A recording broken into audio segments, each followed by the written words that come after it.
Welcome to my channel. আশা করি সবাই ভালো আছেন। আজকের যে ভিডিওটা নিয়ে আসছি সেটা হচ্ছে শত্রুর হাত পা অচল করা বা চলাচল বন্ধ করা, অবশ করা, প্যারালাইসিস করা কীভাবে করবেন সেই বিষয়ে একটা তাবিজের সাহায্যে এটি করতে হইব, সেটা আমি বলে দিব আজকের ভিডিওতে। তাই প্রথম থেকে শেষ পর্যন্ত ভিডিওটা দেখুন, তাহলে বুঝতে সুবিধা হবে এবং নিজেরা কাজটি করতে পারবেন। তাছাড়া আমার সাহায্যে যদি কাজ করতে চান তাহলে যোগাযোগ করবেন নিচে দেওয়া নাম্বারে। নাম্বারটা হচ্ছে 01709914387। এই নাম্বার যোগাযোগ করবেন, ইমো, হোয়াটসঅ্যাপ বা সরাসরি কল করবেন।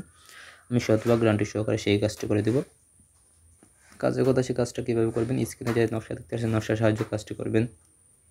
তো এই নকশা দিয়ে আপনি তাবিজ লিখবেন হয়েছে মোট ছয়টা তাবিজ লিখবেন। যদি পারেন কাফনের কাপড়ে লিখবেন, না হয় বুঝ পাতা লিখবেন অথবা চুত্রা পাতার ডালে লিখবেন। এই তিনটা জিনিসের মধ্যে যে কোনো একটাতে লিখতে হবে। তাবিজের ঠিক নিচে দিবেন হচ্ছে যে ব্যক্তির হাত পা অচল করবেন বা প্যারালাইসিস করবেন তার নাম, তার বাবার নাম এবং মায়ের নাম দিবেন। ঠিক আছে, দিয়ে আপনি এটা লিখবেন।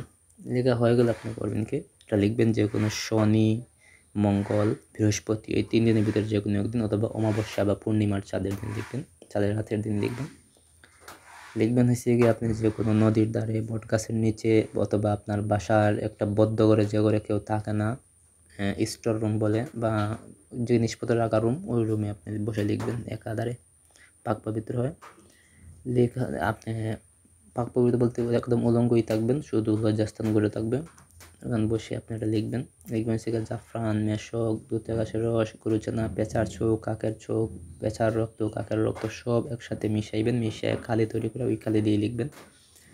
ঠিক আছে, লিখে হয়ে গেলে আপনি করবেন কি, একটা তাবিজ হয়েছে গিয়ে আপনি কাক এবং পেঁচা যেগুলার রক্ত এবং চোখ আনবেন সেগুলাকে আপনি জীবিত রাখবেন। রাখিয়া ওইগুলার আপনি হাত, দুটা যে পা আছে, পা আপনি ভাঙবেন। ভাঙার পর ওখানে 2টা তাবিজ বেঁধে ওটা তারে ছেড়ে দিবেন। ঠিক আছে, 2টা তাবিজ ওখানে বেঁধে ওই কাক এবং পেঁচা ছেড়ে দিবেন। আপনার কাছে থাকবে হচ্ছে 4টা তাবিজ। ওই 4টা তাবিজ থেকে আপনি 3টা জ্বালাইবেন, প্রতিদিন 3টা জ্বালাইবেন। আর হয়েছে গিয়ে জ্বালানোর পরে যে ছাইগুলো আছে, ছাইগুলো আপনি ওই শত্রুর ঘরের সামনে অথবা তার চলাচল রাস্তায় ফেলে দিবেন, যেখান থেকে সে হাঁটাচলা করে।